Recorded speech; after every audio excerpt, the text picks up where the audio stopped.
much does that change kind of the replay process, and what's be different now you have your own facility versus, I think you were using the DV Sport facility in Pittsburgh before that? Yeah, there's a big change in the process, obviously, and where the decision is going to be made. So everything on the field remains the same. Referee will have a headset when there's a stoppage.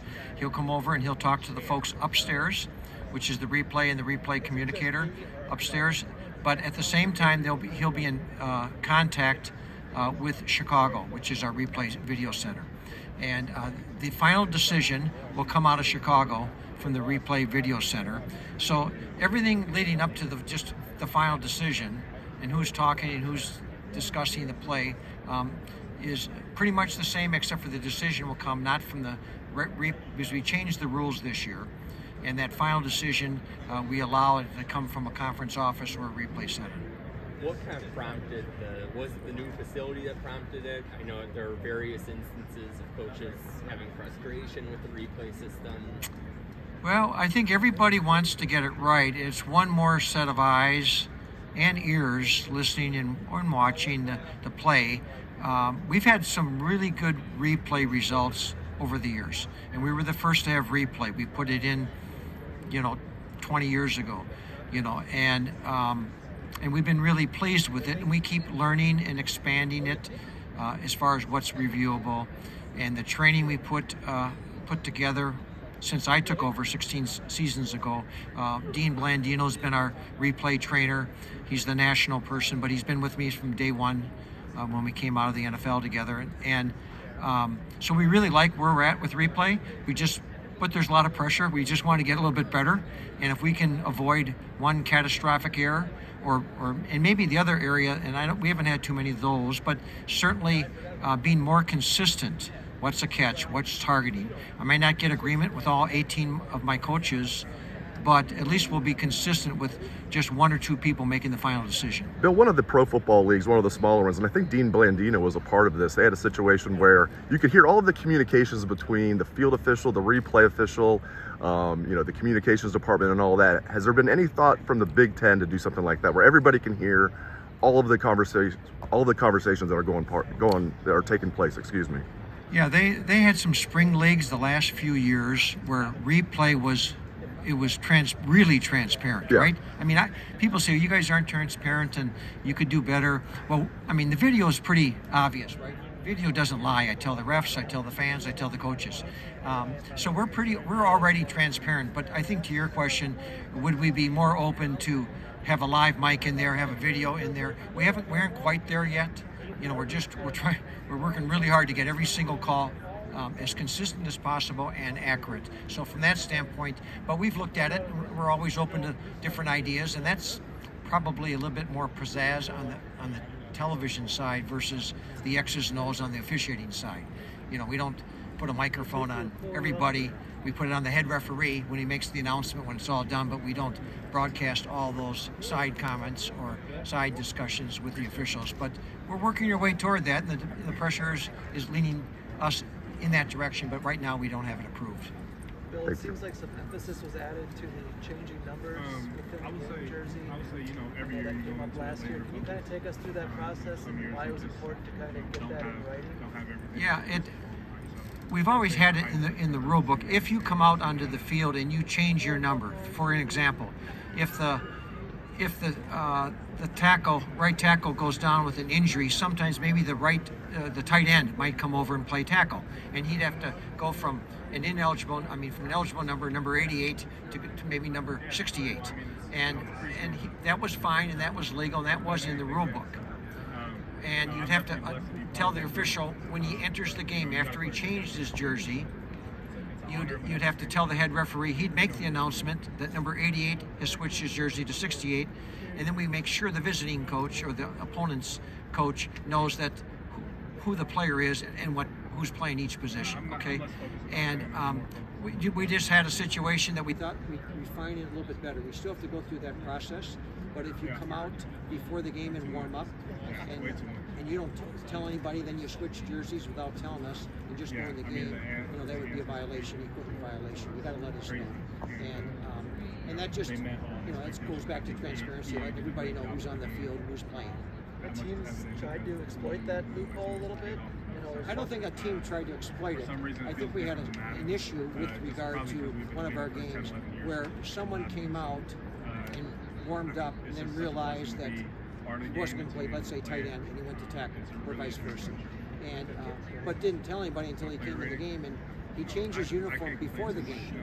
But the placard, the flip card, showed 88 was a tight end, and really he was playing 68 or 78 as a tackle. So from that standpoint, we just wanted to clarify that, and everyone knew that you technically deceive someone if you, and that's just like we have another rule we put in a few years ago, where they only can have the same. You can have duplicate numbers, but only two. Some teams had 3 and 4 numbers of the same. Was he a wide receiver? Is he a kicker? Is he a holder? Is he a backup quarterback? And that was the situation. It's too confusing to the opponents. So we put rules in. We limit how many people can have the same number, and of course they can't play at the same time. They can't play at the same position, and one usually is playing offense, one on defense. And to that point, there's a new rule we put in this year, and we talked about. Communications, and a lot of it's technology this year, and green dots on the helmet, right? And that's fine. Only one player can play at a time, just like only one number at a time on each play on that side of the ball. But whoever has the dots on only one can play on each play, one on offense, one on defense. However, there's an exception that's wasn't announced originally with the rules, that on kickoffs you could have multiple people put green dots on their helmet, because there's no really advantage on a kickoff. But offense, defense plays, absolutely. Make some spectacular play that Do you think there's going to be a shift to what the NFL's doing on special teams? Because you think that's something coming down the pipe? Well, I think we look at everything with regard to player safety, and if you look at the stats, and I don't have them all in front of me, but traditionally the last 9 or 10 years, our most dangerous play has been kickoffs. And what the NFL is trying to do, and what some of the spring leagues have done, is trying to bring people closer to each other, more like a line of scrimmage play versus running down the field 30 to 40 yards, going full speed at high speed, 4, 5, 40 speed, and making collisions and blindside hits. So we've made a lot of rule changes to the kickoff. We're looking at that. We're looking at the results of what the NFL was doing. I think that they're pleased with it. To me, it's a little confusing. There's a lot of different rules that are tied to that the NFL rule. But certainly we look at everybody. Other conferences that do. I mean, Ivy League does things on kickoffs that others don't do. So there's experimental rules that are out there that we look at, and we look at other leagues. So the NFL would be one we're looking at closely. The direction to be able to come back here for senior year. It turns out a lot of my friends felt the same way, and here we are with a very veteran and senior team. So we're looking to do something great, much bigger than football. Who's on the switch? Is that a replay official that has the access to the button? Is that somebody down on the field who has access to? Who's the neutral party flipping the switch on those things? Yeah, it is a neutral party. I mean, it could be an official or maybe my alternate official in the Big Ten games, but we have an individual that's neutral, that's hired by the conference, that's going to work that. And when it hits the 15-second mark, on the play clock, she'll automatically turn that off. And I think that's good. It's just like the NFL model from that standpoint. And so the officials don't have to worry about it, but they're going to have to monitor it if they don't turn it. And it turns off for both sides, whoever has the ball, and also on defense. So it's fair, and I think the technology that we implemented and finally got approved, because we had it approved a few years ago, got into the rule book at the last second. We made the change, and we wanted to make sure that I care to an extent, some of the big schools with bigger budgets, don't have a big advantage over smaller schools or visiting teams in the non-conference play in September. So the technology was a problem, but I think technology, whether it's coach-to-player communications or tablets on the sideline, are all good. It'll speed up play. We'll get plays which is a player-voted thing. So it shows sent into the game probably quicker, electronically, voice in the helmet, and I think it avoids some of the other problems we had with signals, flashing signals from the sideline. Just the appearance of all the posters and signs and on the sideline, a lot of drama there, and we're back to clean football. Of the plays that are reviewable, is targeting the most difficult to get correct, just from your perspective? Well, I think targeting has the biggest penalty on it, right? Because we're taking away the rest of the game, or the next half, the rest of the game in the second half, and then also a half in their next player's next game. So I think it's difficult, but I would say that's probably not today my biggest problem. Although there's a lot of pressure, so I feel a lot of pressure. The targeting plays have come down, and I have to give credit to the head coaches and the defensive coaches and offense coaches that they understand they don't want to lose their best players that are playing. So they've been, I think, a lot more diligent in teaching the right proper technique, keeping the head up, seeing your target, get it to the side, and wrapping up. Those three things are really important as good techniques for targeting, for tackling. And coaches know it better than I do, but head up, wrap up, you get your head to the side. They're trying to do it now, and they're in midair. They've already committed, and they're trying to adjust with their hands. They're trying to get it to the side. So that's a good sign. If they have their head down and they don't see their target, and the top of the helmet's coming in, and they see the ground versus the target, that's a bad indicator, and that gets our attention even before there's contact. What is your biggest problem? You said targeting's not. Maybe it was a few years ago. What is your biggest problem? If you want to say. It gets the most focus, and it's a problem. But there are a lot of plays, as far as a pass fumble. Does he have control? Is it going for a catch, no catch? You would think it's pretty simple, right? Did he catch it or not?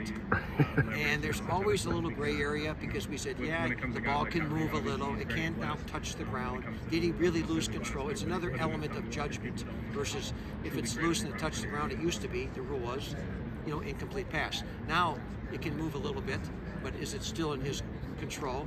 So that's always a difficult one where we get I show it to the coaches, and I've shown the coaches, like a half a dozen targeting fouls, and half the room thinks it's targeting, the other half does not think it's targeting. So I would say it probably depends on if they're a defensive-oriented coach or an offensive-oriented coach.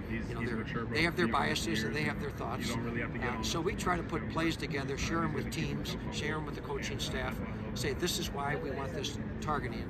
And there's always one that gets them, and I have one in, and I'm showing it, I think, with one of the networks in a couple days.